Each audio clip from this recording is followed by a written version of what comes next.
深圳做身體檢查係咪真係又平又可靠呢？今次咧有朋友介紹我去一間希華愛康健醫院嗰度，喺羅湖嗰度出閘之後咧，步行5分鐘咧已經可以到醫院嘅啦。咁你見咧，我係由關口一出啦，跟住轉左手邊，跟住直行上電梯，你就會見到咧希華愛康健醫院嗰個大牌噶啦。咁然之後見到呢個牌嘅時候，我哋轉左邊，直入去到篤篤。就係呢一個大門啦，門口姐姐真係好有禮貌啊！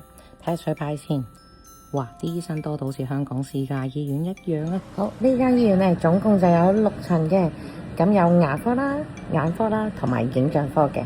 咁我哋今日嘅目的地就係3樓嘅眼科啦。我哋上到嚟，我哋嘅2樓，我要去嘅地方就係眼科啦。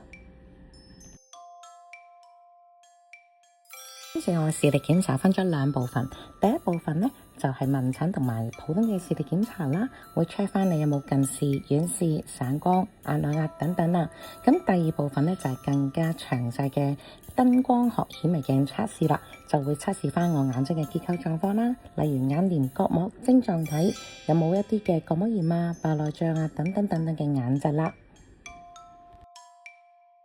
好，檢查完就去攞藥啦。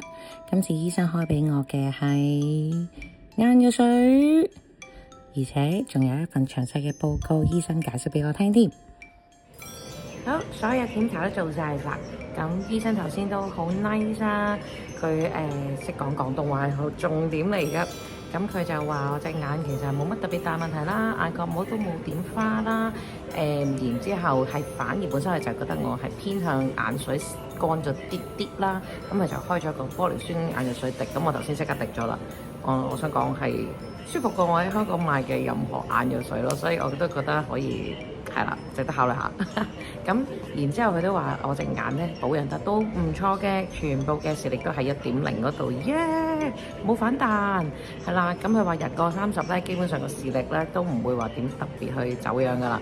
咁所以咧我都好安心咧，我做完呢個 Smile 嘅手術之後咧係唔會有反彈嘅情況噶啦，基本上。好，咁然之後咧，有一個最我擔心嘅問題就係可唔可以繼續戴 Color Con 啊？咁佢話係冇問題嘅，咁但係咧都唔建議成日戴啦，因為始終都係對眼睛唔好噶。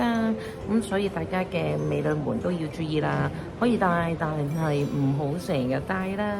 同埋記住咧，香港人嚟消費咧，第一隻免費嘅，即係做我頭先所有嘅檢查，全都係費用全免㗎。好，咁如果有興趣嚟咧，記住睇翻我條片下邊啦，都有條連結咧，教大家點樣去到呢個地方。如果睇翻我片頭都會有噶啦。好啦，下次再有優惠再同大家講，拜拜。